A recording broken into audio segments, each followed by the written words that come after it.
ini sebagian tafsir itu ditanya yang ringan, sahaga iku nggawa apa? Karena pertanyaannya ringan, Nabi Musa juga ringan. Ya Nabi Musa itu sampai lali iku pangeran sing ya'lamu sirra wa akhfa. Diterangno. Niki tongkat Gusti. Gunane kathah Gusti tongkat iki. Qala ya asaya atawakkau 'alaiha wa ahusyu biha 'ala ghanami wa liya fiha ma'arifu ukhra. Oh, tongkat Gusti niki penting Gusti. Nggih nak nggih macam-macam lah Gusti. Atawakkau 'alaiha wa ahusyu biha 'ala ghanami kangge menghalokan. Masih terangno terakhir dan yang lain-lain Gusti. Wa liya fiha ma'arifu ukhra. Sehingga akhirnya rileks karena Nabi Musa terus ngerti ternyata ketemu pangeran itu gak seserem yang saya bayangkan gitu. Pertanyaannya ringan itu ada ilmunya. Tapi cerita ini yang versi tafsir ini tidak yang seperti di Manaqibul Ghazali. Di beberapa kitab tentang Manaqibul Ghazali diceritakan di alam roh Nabi Muhammad SAW itu yubahi bi ummati, saking yubahinya sampai ngendikan ulama ummati ke anbiya'i Bani Israel. Ulama umatku itu pinternya atau statusnya itu mirip-mirip lah. Kaf itu ya mirip-mirip lah, mirip-mirip kayak ulamanya nabinya Bani Israel. Akhirnya Nabi Musa itu tersinggung sekali, bagaimana mungkin ulama disamakan dengan apa? Nabi. Sehebat-hebatnya ulama itu kan tidak akan yabluhu darajatan nubuwah atau yartaqi ila darajatin nubuwah. Itu akhirnya ya kalau kamu nggak percaya panggil, yang dipanggil Imam Ghazali. Ya Nabi Muhammad juga nggak mau kalah gitu. Kalau manggil ulama RT ya kalah keok gitu. Akhirnya Imam Ghazali datang, ditanya sama Musa, Mas muka nama kamu siapa? Ana Muhammad bin Muhammad Al-Ghazali At-Tusi Asy-Syafi'i. Itu disebut panjang. Terus Nabi Musa guyu-guyu. Kamu ulama kok ngomong yang nggak penting, ditanya namanya kok penjelasannya sepanjang itu, dianggap itu satu kesalahan. Masa tanyanya nama kok ditanya jawabnya Muhammad bin Muhammad Al-Ghazali At-Tusi Asy-Syafi'i, kepanjangan itu. Ketika Nabi Musa agak mencibir, agak gimana itu, terus jadi Imam Ghazali, kalau ini masalah, lebih masalah jenengan. Apa itu? Yang tanya jenengan tuh Allah ya alamu sirra wa akhfa, dan Allah hanya tanya wa ma tilka biyaminika ya Musa. Harusnya jenengan jawab asoya titik, bukan kepanjangan. Atawakkau 'alaiha wa syubha itu kepanjangan. Allah tanya yang di bawah kamu itu apa? Yang di tangan kamu. Harusnya jawabnya hanya asoya. Tapi kenapa penjelasannya sepanjang itu? Sampai terakhir waliya fiha ma'aribu ukhra.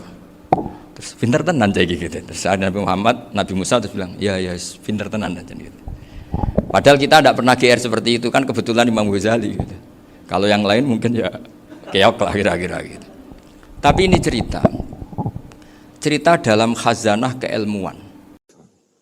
Singkat cerita, suatu saat Nabi Ibrahim itu punya tamu, orangnya Majusi. Majusi itu tidak mukmin. Majusi itu lebih buruk ketimbang Yahudi, lebih buruk ketimbang Nasrani, karena ada ahli kitab sama sekali. Kalau di Quran kan dibedakan, ada kafir ahli kitab yang masih percaya Tuhan, yaitu Yahudi Nasrani, ada yang sama sekali sudah tidak percaya Tuhan. Itu Majusi, nggak punya kitab. Orang Majusi datang ke Nabi Ibrahim karena beliau terkenal Abu Duyuf, bapak dari segala tamu. Beliau itu nggak mau makan kecuali bareng tamu, bareng anak yatim, saking solehnya Nabi Ibrahim. Saya ulang lagi, bayangkan dulu, memang makan itu luar biasa. Sekarang kan biasa karena tamu sudah makan dulu di warung, nginepnya di hotel, malah kadang disuguhi udah mati makan karena nggak selera, ribet malah tamu sekarang. Malah komplain bila perut sudah ribet.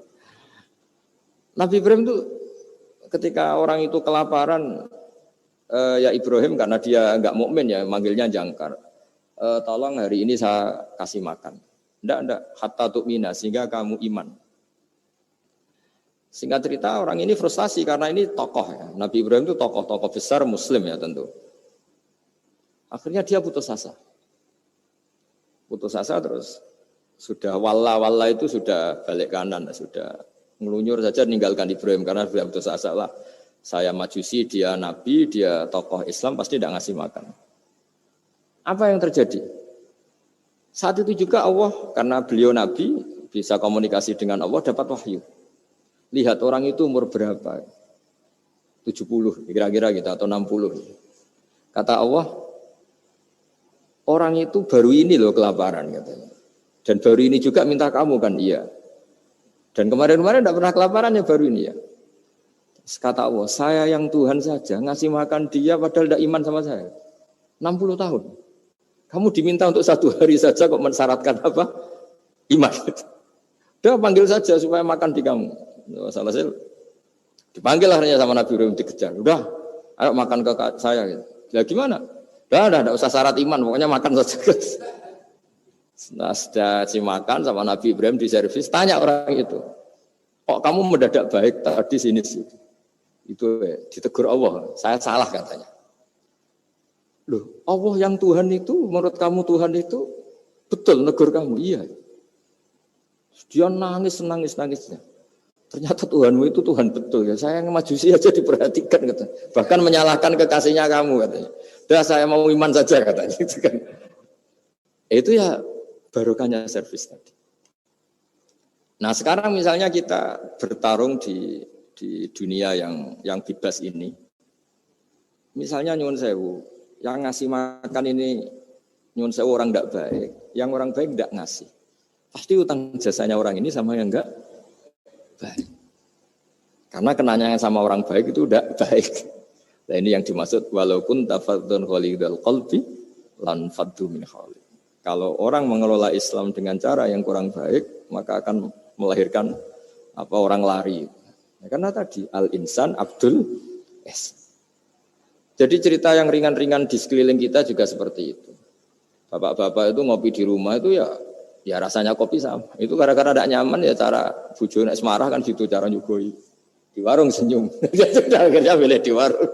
Karena di warung dapat senyum, di rumah dapat ya sudah.